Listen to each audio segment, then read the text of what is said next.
Thank you for joining us wherever you are. This podcast episode is brought to you by the Old Ways Actual Play team. This actual play uses the Delta Green tabletop role-playing game rules by Arc Dream Publishing. This actual play is performed by adults and in an adult setting. Listeners should know that this podcast will include mature themes and scenes. All content, including names, places, events, companies, military organizations, and etc., which may bear resemblance to entities living, dead, or redacted, is completely coincidental. My name is Michael Diamond, and for tonight's game, I will be your handler.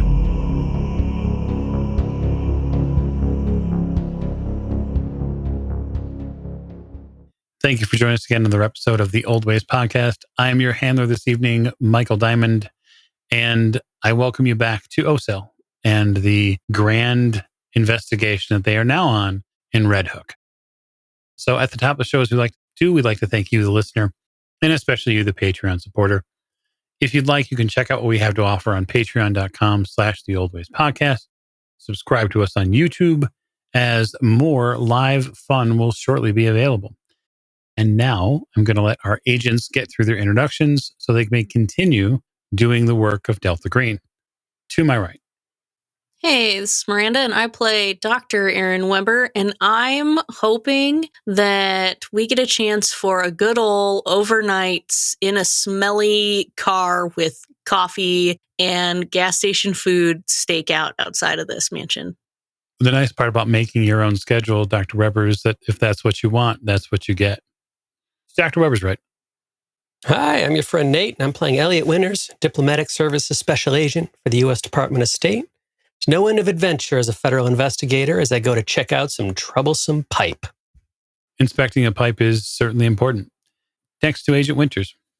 Hi, this is Allie, and I play Special Agent Joanne Hart, and I'm taking this investigation through all of its dips and peaks, like that dip in the floor. Indeed. And last but most certainly not least. Hi, my name is Tegan, and I'm playing Brett Hawking, and Nate stole my joke about pipe, so I'm happy to be here as an NCIS agent. And I'm certain the NCIS is unaware of what you're doing right now, which is probably for the best. Okay, so when we last left our agents, they had, I guess, gathered a little bit around one of the construction workers named Maxie, who was going to show them something out back yonder, as they might say. So behind the Gerritsen Mansion, there is a couple things of interest. The chain link fence goes up fairly high. It's probably 10 foot or so. There's no razor wire or anything, but it's definitely a go-away chain link fence. The building, again, is tall, 4 floors. You've even counted to make sure that they're all there, as one might want to do after stopping into Abigail Wright's apartment. Beyond the construction area, there seems to be a lot out back. And Maxie shows you on the ground here, roughly speaking, where the pipes would be that go under the house. And there is a small dirt lot basically back outside the construction zone, where it looks like a lot of the, we'll just say, less than desirable pieces of construction material are being dumped. Now, this is not uncommon for construction spaces to take over small yards and put their refuse, old drywall, wood that's not being used, cast off, etc. But you can see that sort of outside the fence line. What do we got here, Maxie? Well, the pipes that were laid that run directly under the house are right about here. And he sort of walks from the back of the lot all the way towards the fence line and then sort of points that direction. They stay under that lot and then head over to the street there, just beyond where there's electrical and sewer access, that sort of thing. You ever get eyes on these? What you talking 6 inch? Are you talking? Yeah, 6 inch. 6 inch. All right. And there's an 11 out there as well, as far as I know. Look at my colleagues. Thinking of the one kid's site where the sewer system shrank down into whatever it was. Like a normal person ain't going to get in here. What's the trouble? Well, Bloomfield said that there was some trouble with this causing a ruckus. Max sighs and takes a look at the assembled group of you.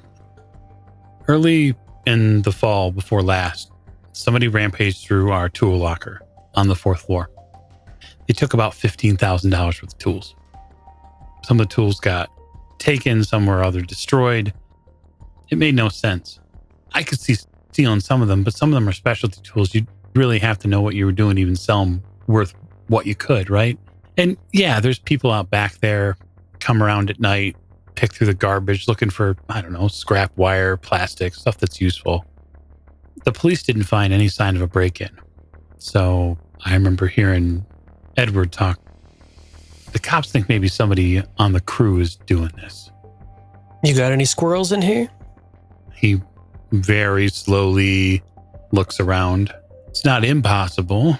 I mean, I got no proof, so I'm not pointing fingers or anything, but there are some people here that, maybe could be looked at, could be talked to.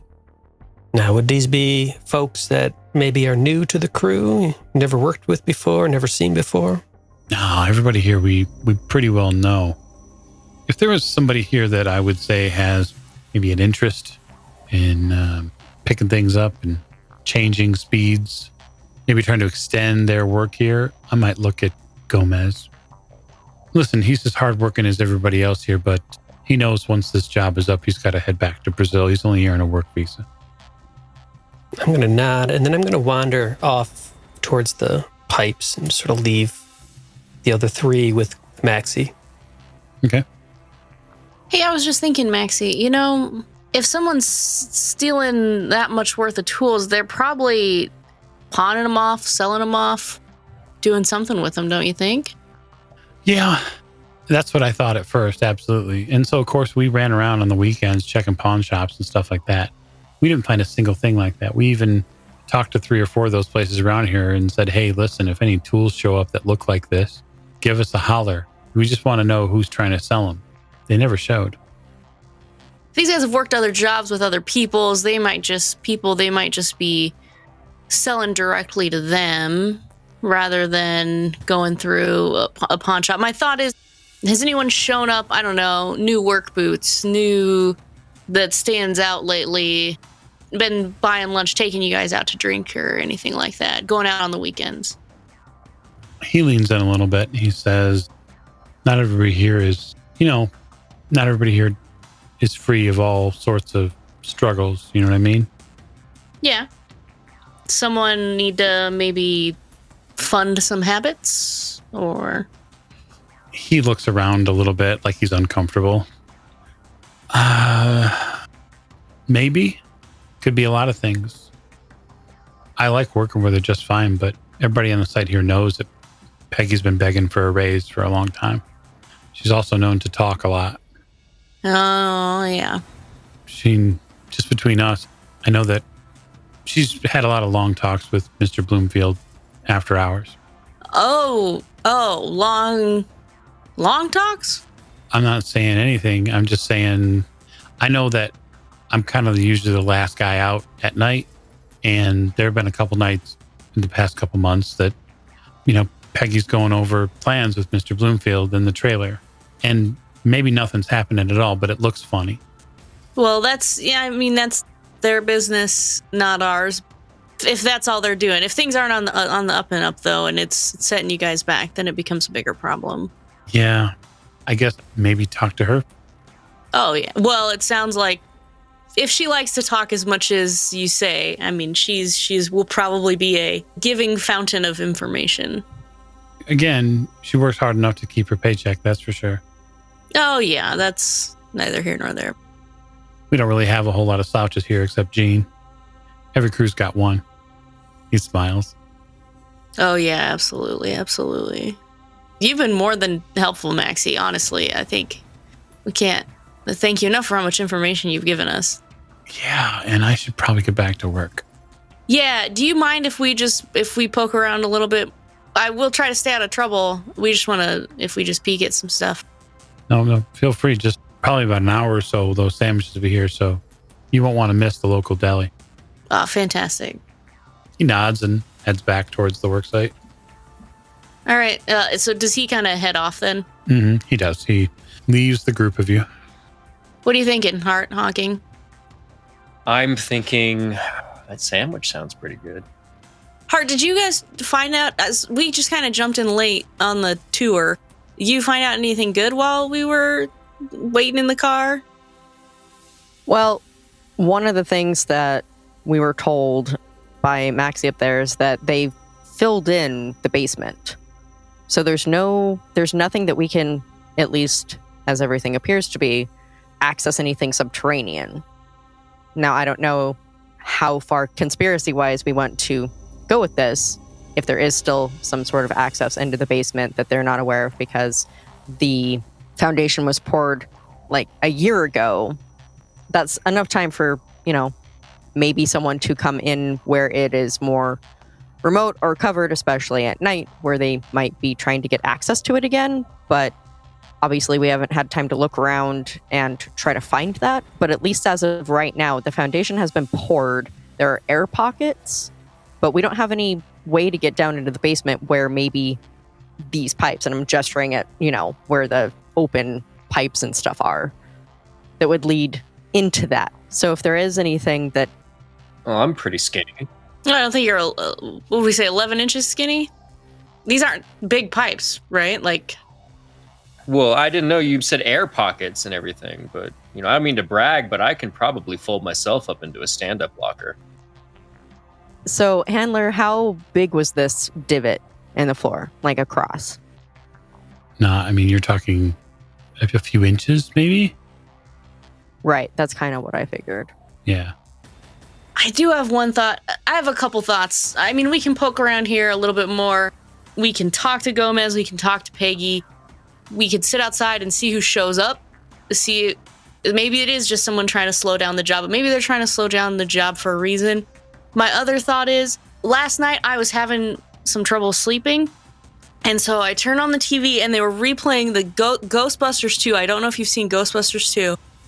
And there's stuff in the sewers under the city. And so my thought is, I mean, if they're taking these kids into the sewer, there has to be a way for us to get down there, if it's a manhole cover or something, if we really think that there's pockets in there that maybe weren't filled, or maybe they filled the foundation, but they missed some room off of the foundation and it's still down there.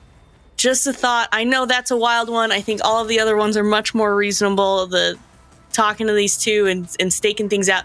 But I felt like I really need to throw it out there. Ghostbusters 2, there's stuff in the sewers, and maybe there's stuff in the sewers here, and we could just pop on down in one. Oh, God, I really don't want to go down into a sewer. I mean, I have smelled enough CHT pipes that have burst. I'm good. Well, that's if we hit dead ends, though, but then maybe that's just if we hit a dead end. We have other things that we can do. We talk to these two, have our night stakeout. But I'm just saying if we pull those threads and they don't go anywhere, it's in the sewers maybe. Well, so does that mean if we're going to be going around and looking in sewers, should we be looking in the areas where the kids disappeared? Because we have that sewer where the one that was in the backyard, like there was a sewer grate right there. And it had, like, there were measurements that we were told. Like, do we want to look around in the places where specifically the kids went missing as far as the sewers go to see if there's any sign of them or any way that, like, an adult-sized person would be able to fit around? Because some of the spaces in a sewer are really, really tight and it would be hard to get a person through, let alone a person carrying some kind of, cargo. Yeah, I don't know. I've never been in a sewer before, and really my only exposure is watching Ghostbusters 2. So, I mean, chemistry doesn't really expose us a lot to, like, city found. I don't know what a sewer looks like. It's just the thought we were talking about the sewers and stuff. But maybe that's still, like I said, a last resort, just a thought. Well, I mean, I'm actually perfectly okay going into the sewer, provided that I have some throwaway clothes and I can take 5 showers afterward. But if it means that we might be able to find these kids and give the families some fucking closure, I'm down for it. I just know that we shouldn't do it alone. So, as your handler, I will interject a small little factoid, which might be important.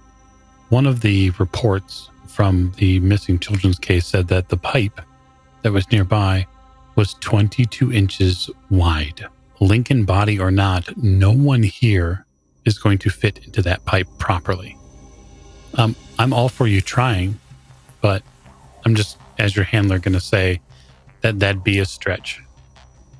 We can table the sewer thing for now. I think we do the stakeout. We talk to these two maybe over lunch. Maybe we can pull them aside. Or you know what? Honestly, the best place to get information is probably not here because all these ears are around. Best place to get some information would probably be after work hours. I'm very excited to see what Elliot's doing, though. He's walked away from the group. He's standing around, 10 or 15 feet away. I'm wondering, are there any manhole covers? Are there any sewer grates? Are there anythings? No, not directly here in the construction space. It's possible and likely that beyond that lot, that where they dumped their stuff, there's a street beyond that. So clearly there would be a sewer manhole. There would be other grates near there. You said this was where they were dumping all sort of the trash, the refuse, the scraps, the extra. Yep. I'm going to look for a metal pole, something that looks sort of like a metal pole, a couple few feet long, a couple inches in diameter, if I could possibly, maybe some rebar. You don't find any rebar as you look out into the space there, but you do find a piece of what looks like 3/4 inch EMT. It's probably 8 feet long, reasonable stick of EMT.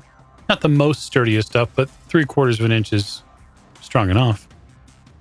I throw it over my shoulder. I'm going to sight down where Maxie sort of indicated these pipes come in. And if I can see them, even great, but I figure I can't. No, you can't see them. And I'm going to follow a line, and then I'm going to go towards the fence and either hop that fence, or if there's an opening, go through the opening. I'm looking for a manhole cover in some way, shape, or form in line with this. So to get around that space, you're going to have to go back out to the front and outside the gate, unless you want to actually go over the 10-foot fence. I mean, I'll throw the EMT over and climb up the fence. That's no problem. Okay. I will make you roll for it. You're limber enough. You're in your prime. I'm in my mid-30s. It's the prime of life. Okay. Yeah, you go over it. It is basically a glorified junk pile, but there is some relative organization to it. Most of the lumber is here on the left. Most of the drywall pieces are on the right. Everything else is in the middle. You can sight down and then walk down till you get all the way through that dirt lot, all the way to the next street beyond. And it isn't more than, say, 15 feet from this lot space where you see there is a sewer man. I'm going to try and wedge the piece, the material that I found in, and try and move that 70, 80 pound piece of iron off and get a look down. Okay. What's Elliot's strength? Straight 50. Okay. I'll say with a 50 strength, I'm going to have you roll for it, but I'm going to give you a 20% bonus with leverage from the pipe. I have rolled a 28 under 50. Fantastic. Yeah, it doesn't take you long to wrench up this sewer manhole, at least a good 4 or 5 inches, and be able to move it if you want to, or look in, that sort of thing. I want to look in. You look in. Well, there's a bunch of pipes. One large one, obviously. And there's probably detritus, mud, other things. But since you're going this far, why don't you give me an alertness roll? Sounds good. That is a 51 over 50. It's hard to get a good look down in there. You'd probably have to make a closer foray to really suss out the space in. So I'm going to pull up my cell phone. I'm going to call, I think, Agent Hart. We were spending the morning together. Sorry, I don't have a cell phone. I have a pager. Well, then I will call Agent Brett Hawking. Does Brett Hawking have a cell phone? Oh, hell yeah, Brett Hawking has a cell phone. I'm going to call Brett. Excellent. And assuming you answer. Yeah, mushy mushy. Brett, you seen that movie with ghosts and stuff and they go in a sewer? there's a manhole. Is that the one with Patrick Swayze? You know, that sounds about right. All them ghost movies are about the same to me. Yeah. And they're behind this, all romantic and such. It's a good date movie. You got a kid, right? Yeah. Anyway, I'm gonna go down in this manhole. It's right behind the site here. I want to just see if there's any sign of any commotion down here. Yeah, where you at? I'm looking for you. Right behind the house, right just over the fence and right behind the house. You sight that line of the pipes and go straight. You'll find me. And then I'm going to go down there, handler. Okay. Weber and Hart, what are you doing? Well, Hawking literally just picks his phone up and starts walking away after a few moments. I would imagine we would probably follow Hawking if it sounds like it's related to what we have going on. Yeah, I'll whistle in your direction and be like, hey, yeah, we're going this way. Let's go. Okay. You follow. The three of you eventually, get down towards that empty lot and line up with Winters. Or at least the open manhole, because after I hung up, I just climbed down. Boy. Okay. Hey, are you down there? See if I can answer. Yeah, I think you can answer. Yep. Yeah, I'm just, it seems awfully suspicious, all this, and I'm calling up the tunnel from below. And I didn't go off exploring. I just wanted to go down and see if I could see where these pipes go into the construction site and see if there is any sign of anything. The mud messed up or scratches or anything. My Nokia has a light on it, and I'm just using that. But if you have a flashlight, come on down here, Brett. That'd be real helpful. Or don't. I'll be up in a second. I'm looking around. Did you see Ghostbusters on TBS last night? Because it's Ghostbusters 2. Can we not see? Is he far away that we can not see him?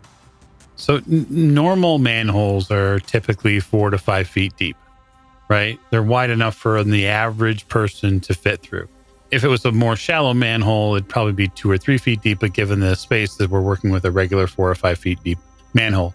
Elliot has gone down into this space, and he is standing basically saddle style at the bottom of this manhole because there's a pipe between his legs. That pipe is the actual sewer pipe where things that you don't want around your body is it. This one would normally have a ladder in it, at least one this deep, but given its age, it did not. So Agent Winters had to sort of just hustle or simply drop down using the side walls of this sewer manhole to guide himself down. When you get there, Hawking, to pass your light to him, you can see the note on his Nokia.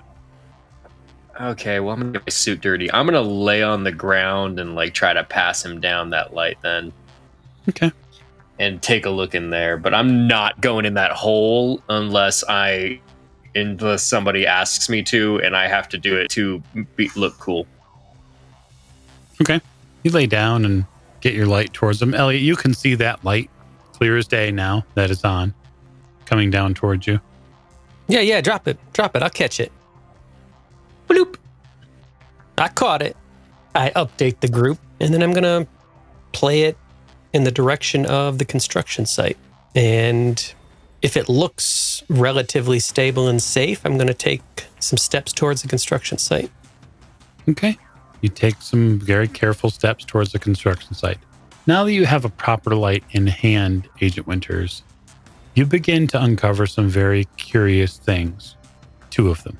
First, there here is in the dirt and dust and, well, frankly, muck that exists in this space, mostly from the dirt and debris that eventually somehow gets in through the manhole cover. There are tiny little animal tracks in this space. Maybe do they look like raccoon prints? They do very, very slightly look like raccoon prints. You also see, as you continue to move forward a little bit, that there does seem to be a portion of the sewer here that goes towards the old mansion. The regular concrete sewer, I guess, casements you would call them, those large pre-poured concrete pieces that they drop into the ground, those eventually give way to brick and mortar. You've moved into what you believe is under that dirt lot. And as you proceed further and further, probably about 10 meters or so, you know you're definitely in the dirt lot area now. And you see that sewer brick get tighter and tighter. That hole closes more and more until it eventually ends in a single hole that's no more than, 15 or so inches wide. It looks like an original drain. And so I will squat down, I'll get my flashlight, and I'll shine it in that hole, and I'll get my face up real close to that hole and take a good look, see if I can see anything. Yeah, you see in the distance, just with your flashlight, deep in that hole, there is something obstructing this hole. There's little bits in it. They almost look like twigs, maybe. It's hard to tell. You'd really need to, you'd have to find a way to get a handle on that or something. Farther than my hand would reach? Well, maybe. Maybe if you reached real far, you could get to it. You know I'm going to reach real far. All the way my shoulder be pressed up against that. Okay. Slowly sliding in and just waiting for the first moment my fingertips might touch something, but I'm going to see. You reach all the way in with your hand, well past your elbow, all the way to your shoulder. And you even turn your body a little bit, thinking that if you contort yourself, you might be able to get another inch or so of yourself into that hole. And that's when you feel just the tiniest pressure against your index and middle finger as it sort of taps something. It's not a stick. It's something harder than that. Is that a bone you feel at the tip of your fingers? And then just like lightning, something pierces down on your finger hard and sharp as you get bit. Well, I have the phone and the flashlight in one hand, and I didn't hang up, so I'll probably shout out, "Ow, damn it!" But pulling my hand out, if I can. Oh, certainly. You can pull your hand out. You see it right there on your index finger. You see the blood trailing off just past that knuckle. I will turn around and I will not run. I will proactively walk with determination and purpose back towards the manhole cover or the opening. And I will put the flashlight in my mouth, the phone in my pocket, and I will shimmy and try and get back up this thing. Okay. Yeah. So those of you near the manhole would see the light come back into the space, and you'd see Agent Winters trying to get back up. You see that he's like probably judging parts of the wall, and he's putting his foot on one part, and he finally gets his hand up to the manhole cover. And you can see as soon as his hands sort of grip the outside of the manhole cover to extricate himself, you can see he's bleeding. No, Winters, I'd reach down to like grab forearm to try to help pull him out. What's down there? Thank you. I got bit by something. Maybe it's just a rat though. Maybe it's just a rat. Sewer could be like a rat, or what if it has rabies? Or Could have been a scorpion. Brett, now why would you put that into my head? There ain't no damn scorpion down in the sewer in New York City. what does it look like? Let's I want to like grab his hand and look at it and see what the bite looks like. Like, does it look like a sting? Does it look like, he probably didn't get a good view of it, but what's it look like? Yeah, so this looks like two, I guess the best way to say it would be wide tooth marks. They're two little gashes right along his index finger, that first extension out from the knuckle from the hand. Are they side by side or top and bottom? They are side by side. Okay, so it's not a bird beak, which my ornithology rating of 50 would have gotten me that, but Correct. While Dr. Weber is inspecting, I'm telling the whole stats. Straight shot right to the house, and there's a hole, another 12-inch hole, and there's something in it. I reached my hand in to see if I could touch it, and it bit me. I don't know, Brett, I shouldn't have jumped on you. Maybe it was a scorpion. There's something living in there. It goes straight into that house, right through there. And Agent Hart, I mean, that one with the 12-inch hole, and the kid drove through, and this with the hole. What the hell are we talking about here? But I think something's getting in through there. Dr. Weber, what does this look normal? Am I going to lose this hand? Is this going to turn into something? I'm getting a little worried. well, I mean, I'd disinfect it if I were you, put something on it, but unless it's got rabies, you'll probably be fine. No, but that's the deal. Like, look, I know you got to go get a rabies shot. And that's not one shot. That's a series. That's a series of a lot of horrible shot. Long needle. I think it goes right into your abdomen too, like real deep. Thank you for your learned discussion of this, Dr. Weber. It's really put me at ease. Yeah, but you got to get the shot, because if you don't, it's like going to take like a week to get up your nervous system. But then once it gets in your brain, you're not getting it out. You got to get the shot. I read it's the worst way to go. Damn it. I got to go to the hospital. Anyway, raccoon, you said there were tracks down there. Just like the police report said there was tracks. Outside the girl's window, there was tracks down there. Raccoons, they ain't sewer creatures. Raccoons aren't kidnapping children either and taking them away. Exactly what I was going to say. Or is this a dingo situation? You think there's dingoes eating them babies? No, what I'm saying is, I mean, is this an honest thing that we think, that the raccoons are involved? No, I don't think it's raccoon. It might be something, though, that has tracks like a raccoon. Consider, maybe it's something different that we are not familiar with. Gets through these 12-inch holes, has some kind of mechanism to drag these babies through these holes, has an intelligence. You know, the more I lay this out, the less likely it does sound. I gotta go to the hospital, though. We've dealt with even less likelier before. I mean, none of us can explain what we saw on that floor in the McAllister. And maybe this is something that we can't explain either, but we have to see it to know what it is, or to not know what it is. We have to lay eyes on it. Hey, how y'all doing? You hear a voice from behind you. Oh, hey, my companion here got bit by something, I think an animal. Do you have like a first aid kit or something around? You turn around to see this person who is dressed head to toe in basically every color in the rainbow. He has a big Grateful Dead shirt on and some super, super baggy pants. He is pretty overweight for his size. He's got a sort of a chop haircut. It's all white.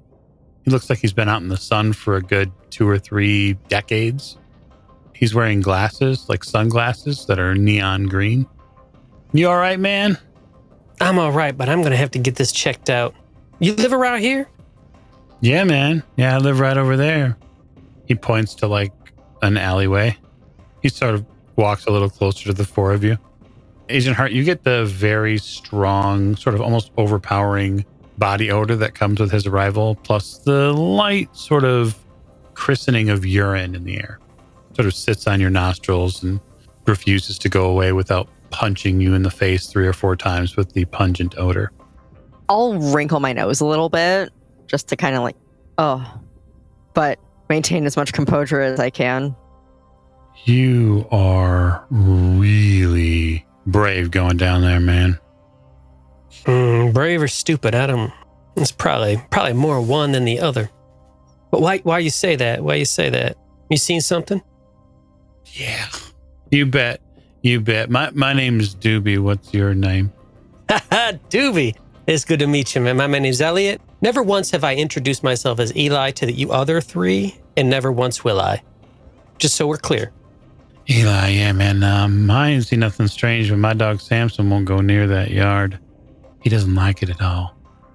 He points back towards the head of the alleyway, and you see there's this massive Doberman that's sitting placidly, just awaiting its owner's return. next to a shopping cart. Looks like it might be a little bit more stationary. Hey, have you seen any weird animals around here? Raccoons or anything?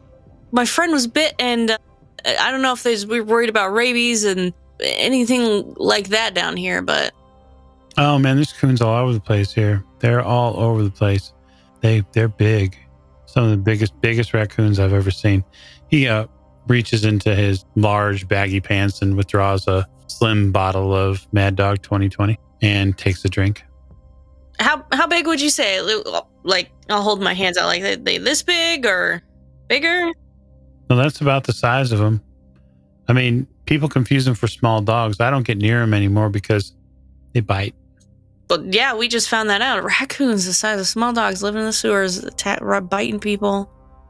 I mean, I'm not gonna lie, Winters, the big thing sounds weird, but if they're attacking people, especially if it's in the daylight, that sounds like rabies. Son of a... That's all I need. So, what were you doing down there, man? Well, this place over here, the construction site, they've been having a lot of trouble. Folks or something busting in, stealing things, messing with things, disrupting things. Yeah. They ain't quite understanding why. I wanted to come down here and just make sure there wasn't a alternative entry into the site in the sewers, because we're looking at some other things that seem to have some sewer-related egress, if you know what I'm saying. He nods along, clearly completely confused by the last 2 or 3 sentences you've uttered. Yeah, no, there's some weird Gandalf dude or whatever that used to live in this house. Bad dude. I mean, that's what Mona says anyway. I don't know if she's right or if she's wrong, but she knows all about that house. He takes a really big swig. Is Mona your lady, or? No. Well, sometimes, but just over there. He turns around the opposite side of the street where the other alley is, and you see a rail-thin African-American woman. She's probably in her mid-50s. That's sort of a guess. You see that she's standing at the mouth of the alley, just casually smoking a cigarette and sort of walking up and down the street. She told me all about this place. She said that, yeah, there's just a bunch of bad people, bad energy, bad. And I know they're redoing this place. I, checked out a few of the things they were throwing away, and, it looked pretty nice. So if there's garbage, I didn't see what the problem would be, right? No problem. It's not against the law. Oh no! Once it's in the trash, I mean, you're welcome to go. People do that all the time at these job sites, just discarded stuff, anyways. But have you seen anyone maybe taking some stuff that isn't discarded? There's been those break-ins here, and have you seen anyone poking around here late at night? Where? Where, here? Or maybe Mona has, just on the job site. I seen one lady up there late after hours. She was poking around doing things. Oh? Yeah, I mean, I haven't seen her in a while, but, I sleep a lot during the day. You see this older African-American lady walk over, and she calls out to Doobie, the man you're talking to, a very loud and sort of broken voice, right? Like someone who has been at way too many concerts, way too many nights in a row. And so she's got this really scratchy, croaked voice. She says, Doobie, come over here. She forces herself to inhale through the cigarette that she's smoking, and he sort of moves to walk through the group of you, which to your olfactory senses is just literally the worst thing that could possibly happen. I think I would walk with Doobie. So she's calling him over. We want to keep him. And this way we get her in the conversation as well. Move to like side by side walk with him over to her. She says hello to him, and they, commiserate for just a moment. And she looks at you, Agent Weber, and says, have I seen you before? I don't think you have. You're Mona, right? Doobie told us you must be Mona. Yep, I'm Mona. Well, this is probably the first time you've seen us. This is the first time we've been down here, just checking out some stuff on the remodel here. She looks over at the building and you see her face just not completely go into like a snarl, but she really contorts her features and makes a sort of an ugly face at the building. And then she waves it off. It's just, I want nothing to do with that baby killer house. What do you baby killer? You ain't heard about that house? I've heard a few things about that house. I think we've all heard a few things about that house, but it seems like every person we talk to has a new thing to say about that house. I tell you, I lived in this area a long time. I've seen tons of things coming out of that house. Raccoons, dogs, monkeys, all sorts of strange things. Her eyes continue to get bigger. The whites of her eyes continue to get larger and larger as she almost gets riled up talking about the house. I lived here for a good 25, 35 years right here in this area, not but 2 blocks away. And I will tell you this, that place is cursed. I absolutely don't doubt that, Mona, with everything that I've heard about it. But you said something specific. You said baby killer house. That's what the neighborhood girls always called it when I was growing up. They always called it the baby killer house. I don't know why. But I'll tell you what, I can feel it. That house is strange. She looks over in the direction of Agent Hawking and she says, to you, Dr. Weber, you think he's dating somebody? Yeah, I think he just had wife just had a baby. Ooh, he wouldn't have no trouble with me like that. I'm all taken care of. Oh, okay. If you want, I could introduce you. Yeah? Yeah. Brett, come here. No. He looks to be indisposed, Mona. Well, ain't that a shame? Fine looking thing like that, indisposed. It is a shame. Just one more thing. This house is creepy as hell, Mona, and I imagine it's the type of house that kids dare kids to run up and knock on the door, but no one's ever really seen anyone do it. It's just really, I don't like it.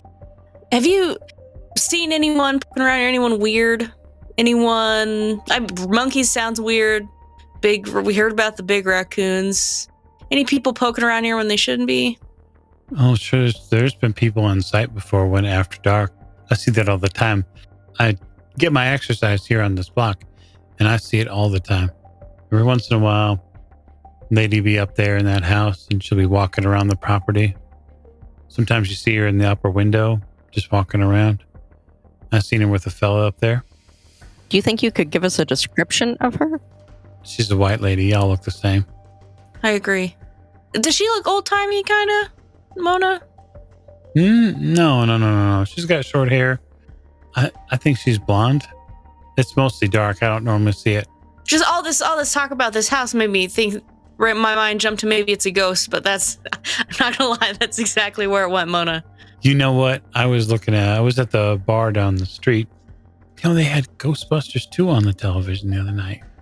I watched that too. I think they've been replaying it. It's like it's in the loop now, and it's like every other night they're playing Ghostbusters 2. Yeah. Yeah. She sort of looks off in a different direction towards the larger intersection that is the further east. She says, "Well, I got to be getting, but I hope you're okay. I hope you stay clear of that house." Whew. I hate to say it, but you'll probably see us around here at least a few more times, Mona. Well, you know what they say. You stay long enough in Red Hook, you're bound to stay for life. Ooh, I don't know about that. I do. And when she smiles at you, she has probably 6 to maybe 8 teeth. She makes a real long smile, and she makes sure to give you full eye contact when she does. And then she walks off. I'll kind of join up with the other agents since we keep walking off one at a time. I think it's great. Yep. Well, I'll be honest. I think she said something about monkeys, but I don't know how together Mona is. All sorts of animals. She said monkeys and raccoons, and so I don't know about that. But just more creepy things about this house. She called this the some child murder house, but she wouldn't explain why, just that that's what they've always been calling it. But, those stories have a way of trickling down through the years. So there has to be something to that, which seems like a direct connection to what we're going on here. And she says she's seen some lady and a man here late at night sometimes. I thought maybe it was ghosts, but it doesn't seem to be ghosts. I don't know. I think I don't know if Winters needs to get that looked at, but I don't know. I think we got to hang around this place at night. I think Winters definitely needs to get that looked at, but definitely this building has got history. Again, old buildings with old weird history. You're right, it is Ghostbusters too. So what do you think? Hart, Hawking? We got a few things to follow up on. I mean, what time of day is it? It's getting close to lunchtime. Those hero sandwiches should be just about back. And you would bet that the construction office that's there would have a first aid kit, and you could at least get Elliot temporarily patched up. Well, especially since Agent Winters offered to pay for lunch. Correct. We need to be present in order to pay for that. Yeah, we got some time before our stakeout. So, I mean, we could maybe rest up because we're going to be here overnight. But if we wanted to try to hang around for lunch, take care of anything else, maybe just rest up, we could always talk to Gomez and Peggy after work hours and then swing back here for a little nighttime investigation. I mean, we could do that. We also, I'm sure if we asked the foreman if we could kind of touch base with most of the construction workers to see if they have any thoughts or if they've seen anything when maybe they've been working late. If we kind of try to touch base with everybody now, it prevents us from having to spend days and days here talking to them. Well, they're probably all up in that trailer getting them sandwiches. If I know how this works. Also, Bloomfield's mighty interested in getting back on schedule and getting this worked out. I wonder if we just, on the up and up, tell him we want to spend the night in his construction site, if he will have any problems with that versus busting in like criminals. Based on the way that he was talking about it, I don't think he'd have any problem with some law enforcement taking some action, even if it's not the locals. So you're going to head back over to the construction trailer at the very least. Absolutely. You meet a majority of the construction crew that's there at lunchtime.